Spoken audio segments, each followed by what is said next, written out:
గతంలో ఇప్పుడు మీరు ఇంతకుముందు అన్నట్టుగా మేమేమన్నా అప్పట్లో ముహూర్తాలు చూసి ఇంతింత సేపు అది చేసి చేసామా, పెళ్ళిళ్ళు బాగానే ఉన్నాయి గదా! అనే ఒకటైతే, ఇప్పుడు మాత్రం ప్రతి పెళ్ళిని భయంకరంగా అంటే ఇక ముహూర్తాలంటే ఇక అసలు అద్భుతమైన ముహూర్తం అని చెప్పి పెడుతున్నారు.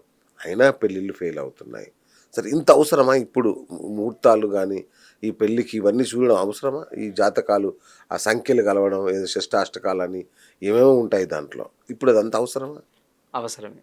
ఓకే. ఎందుకు అవసరం అంటున్నానంటే, ఇప్పుడు మీకు మొదటగా చెప్పిన ఉదాహరణ ఏదైతే ఉందో, అవే పదార్థాలు వండే మనిషిని బట్టి మారిపోతున్నాయి.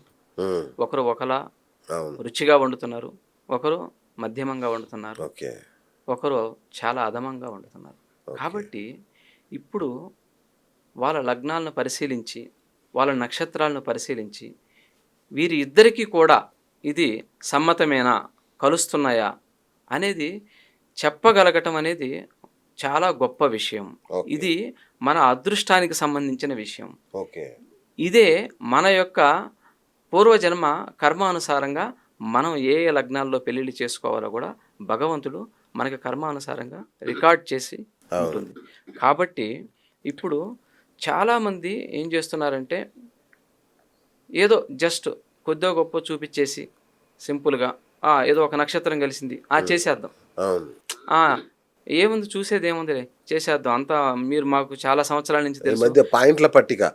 ఇన్ని పాయింట్లు కలిసాయి. చేసేసుకోండి. చేసేసేయండి. ఆ! 36 పాయింట్లుంటాయి. అవును. సరే ఒక 18 వచ్చినియి చేసేసేయండి. అవును. ఒక్కొక్కరికి 30 వచ్చినా విడాకులు తీసుకుంటారు. అవును. దేనికి అంటే ఆ పాయింట్లు కలిసినందువల్ల కాదు. వాళ్ళ యొక్క గ్రహస్థితుల్లో సప్తమ స్థానాలు నడుస్తున్న దశలను బట్టి లగ్నాధిపతి నడుస్తున్నాడా? సప్తమాధిపతి నడుస్తున్నాడా? ధనాధిపతి నడుస్తున్నాడా? ఇలాంటి దశలు కూడా చాలా ఇంపార్టెంట్ పెళ్ళిళ్ళు చేసుకునేటప్పుడు. కాబట్టి ఇవేవి చూడకుండా చాలా వరకు ఇవి జరగటం చేత విడాకులకి ఎక్కువ అవకాశం ఉంటుంది. ఓకే. ఓకే. ఇంకొక అజ్ఞానపు అమాయక ప్రశ్న అడుగుతాను గురుగారు. ఎందుకంటే చాలా రోజుల నుంచి అనుకుంటున్నాను. ఎవరిని అడగలే ఇంతవరకి. మనకు పాటలు కూడా ఉంది. 'దేహమేరా దేవాలయం, జీవుడే సనాతన దైవం' అని ఒక పాట కూడా ఉంది. హ్మ్. ఎవరైనా అడిగితే నీలోనే దేవుడై ఉన్నాడయ్యా, నీలోనే ఉన్నాడు. ఎతుకు దేవుడిని అంటారు. నిన్ను ఎక్కడ ఎతకాలి? ఎక్కడున్నాడు దేవుడు నిజానికి? ఆకాశంలో ఉన్నాడా? మన దేహంలో ఉన్నాడా? ఎక్కడున్నాడు?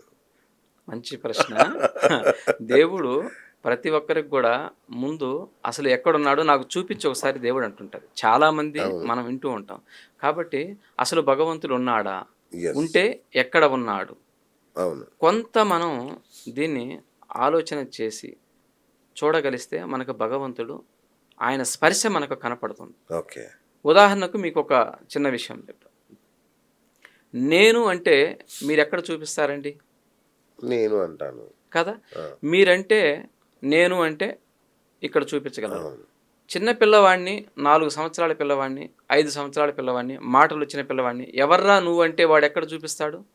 ఇట్లా ఏమిట్రా నీ ఆ! పేరు అనగానే ఏం చూపిస్తాడు? నేను, అవును. నా పేరు శ్రీనివాసు అని ఇక్కడ చూపిస్తాడు. ఎవరు చెప్పారండి? ఇక్కడే చూపించాలని ఎవరు చెప్పారు? ఏమి ఇక్కడ చూపించకూడదా? ఇక్కడ చూపించకూడదా? అసలు ఇక్కడ ఎక్కువైతే చూపించకూడదా? తలకు చూపియాలి ఇట్లా. ఆ! ఆ! నేను అని నేనే ఇక్కడ శ్రీనా చూపించొచ్చు అవును. కదా! అవును. కానీ ఆటోమేటిక్‌గా అనుకోకుండా ఎవరు చెప్పకుండానే అవును. నేను అనగానే ఇక్కడ అవును. చూపిస్తున్నాడే. అవును. కాబట్టి పరమాత్మ ఆత్మస్వరూపంలో గల ఆత్మస్వరూపంలో ఇక్కడ వడ్ల గింజలో 60వ వంతు ఇక్కడ వెలుగు స్వరూపంతో ఉంటాడాయన. దీప స్వరూపంతో ఉంటాడు. ఆ! మన శరీరం మొత్తంలో ఇదే ఆయన క్షేత్రం. కాబట్టి ఇక్కడ భగవంతుడి యొక్క స్వరూపం ఉంది. పరమాత్మ యొక్క స్వరూపం ఉంది. కాబట్టి భగవంతుడు నేను అని ఇక్కడ ఎప్పుడైతే చూపిస్తున్నామో ఇక్కడే ఆయన కొలువుదీరి ఉన్నాడు.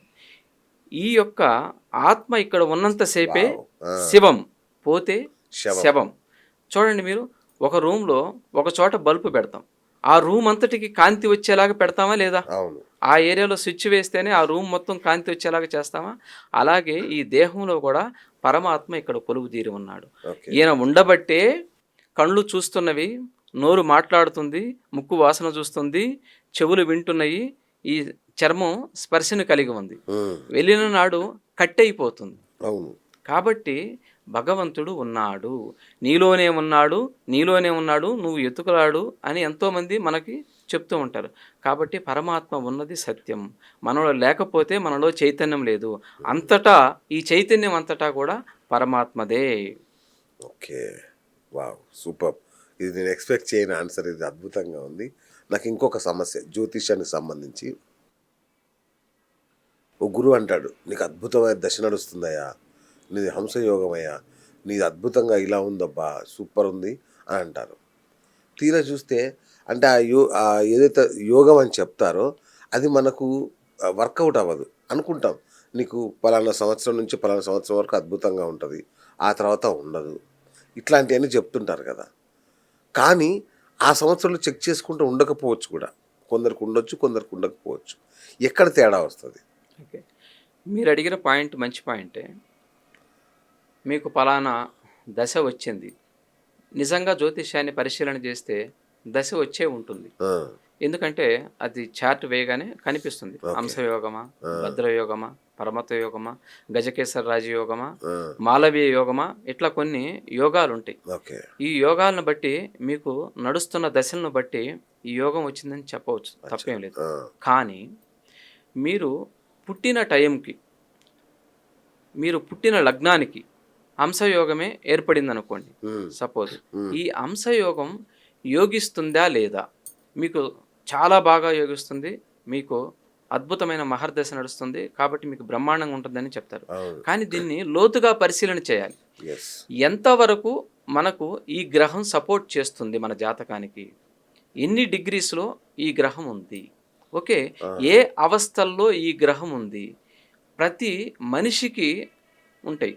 బాల్యావస్థ ఉంటుంది, అవును. కుమారావస్థ ఉంటుంది, యవ్వనావస్థ ఉంటుంది, వృద్ధావస్థ ఉంటుంది, మృతావస్థ అని ఒక అవస్థలు ఉంటాయి. అవును. కాబట్టి మీరు చార్ట్ పరిశీలన చేస్తే ఫలానా గురుగ్రహం ఇది బాల్యావస్థలో ఉంది.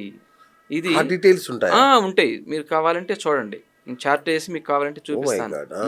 ఎవరికైనా ప్రతి ఒక్కరికి ఉంటుంది. ఓకే. కాబట్టి ఆ గ్రహం ఈ లగ్నానికి ఈ అవస్థల్లో ఉంటుంది. బాల్యావస్థలో ఉంటుంది, తదుపరి కుమారావస్థలో ఉంటుంది, తదుపరి యవ్వనావస్థలో ఉంటుంది, ఓహ్! తదుపరి వృద్ధావస్థలో ఉంటుంది, మృతావస్థలో ఉంటుంది. కాబట్టి మీకొచ్చిన అంశయోగం సపోజ్ మృతావస్థలో ఉంది గ్రహం, గురుగ్రహం. మీకు ఏ విధంగా యోగిస్తుందండి? ఓకే. ఓకే. మృతావస్థలో ఉన్నప్పుడు అది యోగించదు.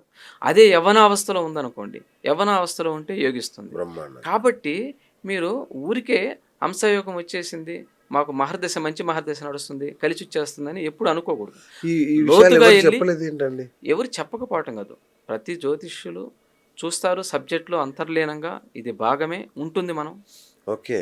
కాబట్టి ఇది చెప్పగలిగే వాళ్ళు దాన్ని కూడా చూసి అధ్యయనం చేసి చెప్తారు. తరువాత ఓకే. ఇంకోటి ఏంటంటే ఆ అవస్థలు రావటమే కాకుండా మీకు ఈ అంశయోగంలో కలిగిన గురుగ్రహం ఏ నక్షత్రాన్ని పట్టి ఉన్నాడు? ఓకే. ధనాధిపతి యొక్క నక్షత్రంలో ఉన్నాడా? ఓకే. వ్యయాధిపతి యొక్క నక్షత్రంలో ఉన్నాడా? ఇలాంటి నక్షత్రాలను కూడా చూసి పరిశీలన చేసి లోతుగా అధ్యయనం చేసి మీకు రిజల్ట్ ఇవ్వాలి.